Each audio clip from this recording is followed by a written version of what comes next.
are incarcerated. Okay, let's go ahead and take this down to Joseph. Yeah. And the right to vote is determined state by state. There are 2 states in America where prisoners vote from their cells. You know, and that's Maine and Vermont. Yeah, Kenny is holding up his hand saying 3, but those 3, that 3rd state is only for people with misdemeanors. You know, actually 2 states, prisoners are allowed to vote from their cell. Now these prisoners that vote from their cell in Maine and Vermont are citizens of the United States, just like all prisoners, or the vast majority of prisoners, excluding immigrants and illegals, that vote from their prison cells. In Canada, the nation that covers our whole northern border, prisoners vote from their cells. In Israel, the guy that killed the prime minister of Israel, they tried to take away his right to Israel, and the Supreme Court of Israel said no. One thing doesn't have anything to do with the other. You understand? So this man that murdered their leader had the right to vote from his cell. In Puerto Rico, they vote from their cells. You know, in the vast majority of the countries in Europe and around the world, prisoners vote from their cells. The United States is living in the Stone Age. This so-called democracy, this bastion of human rights and civil rights and all the rest of that, they are the most retarded nation on the planet when it comes to the human and civil rights of its people. Right? Now, I filed a lawsuit, as I said earlier, to restore this right to vote to prisoners in New York. New York is right next to Vermont and Maine. And we sit in our cells in New York and we can't vote, but prisoners right next door can vote. This is a major contradiction, you know. But this battle has to be fought state by state in this present context.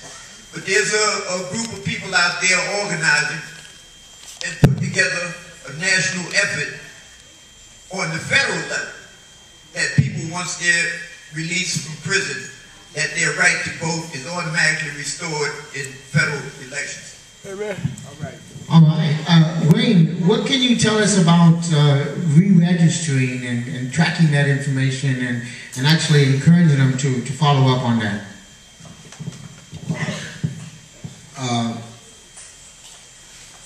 First, I want to address that first question, and that is, how do we get formerly convicted people motivated to vote? And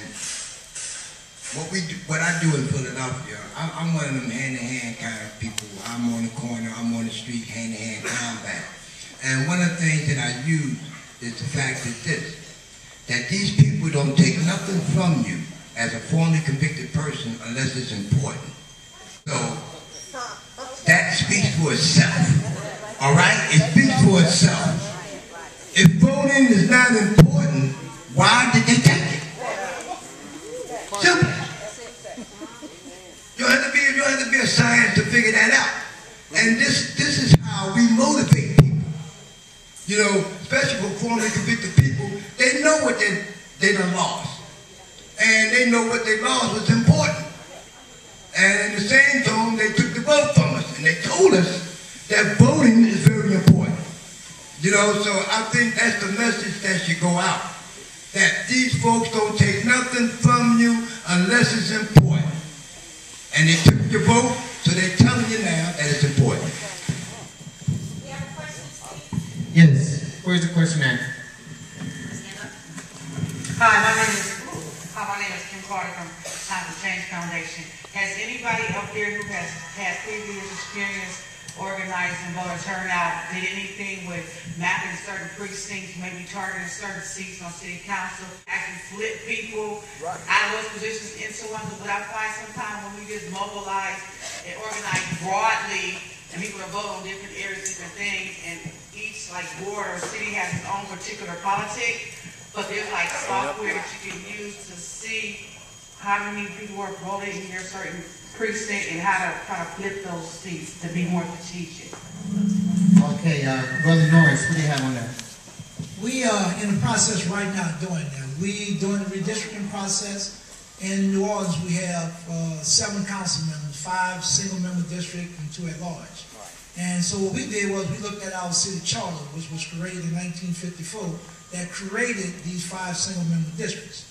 When we looked at the redistricting map, the thing with the redistricting thing that made it difficult for our communities is really expensive. That software was like $10,000. As a small nonprofit, we didn't have it, but we partnered with another organization who had access, with a national organization, the Advancement Project.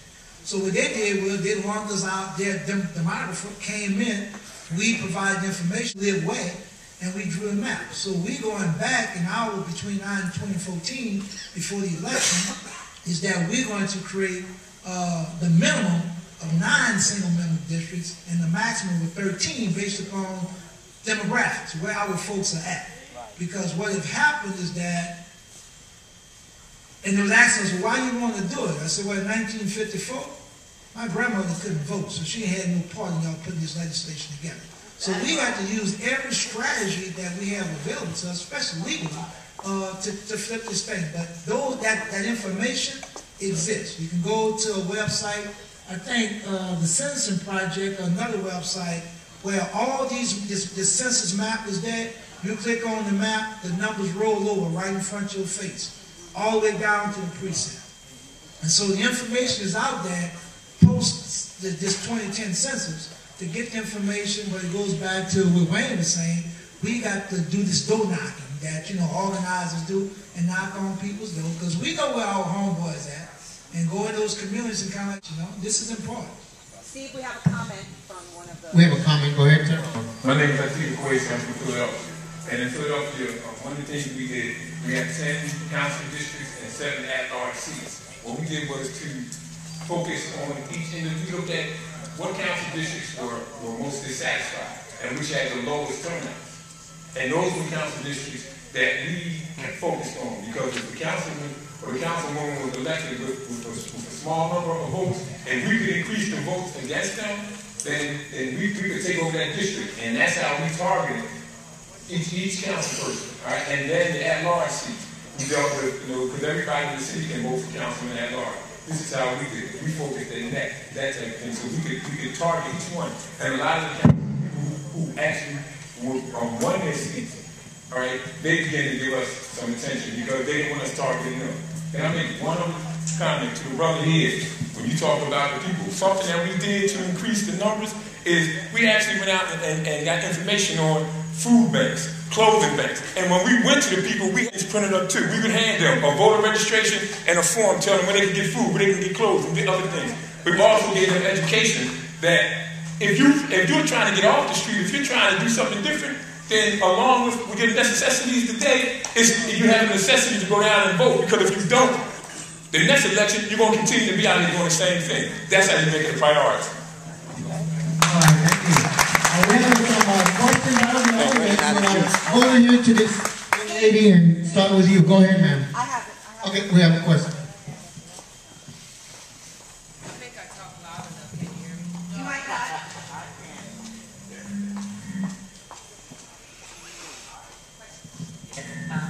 I think my voice needs to be heard. My name is Andre Johnson. I'm with the Smash Foundation and Stop the Violence, and I'm also a worker at Covenant House, California. And I'm one of the people that don't believe in voting. I don't believe in voting because I've never seen a change for the ones that have been voting. And so if I think like that, there's many that think like that. So how do we change my mindset as well as those that think the same way I think? Let's go ahead and start with Wayne, and then Joseph, you can catch up on that.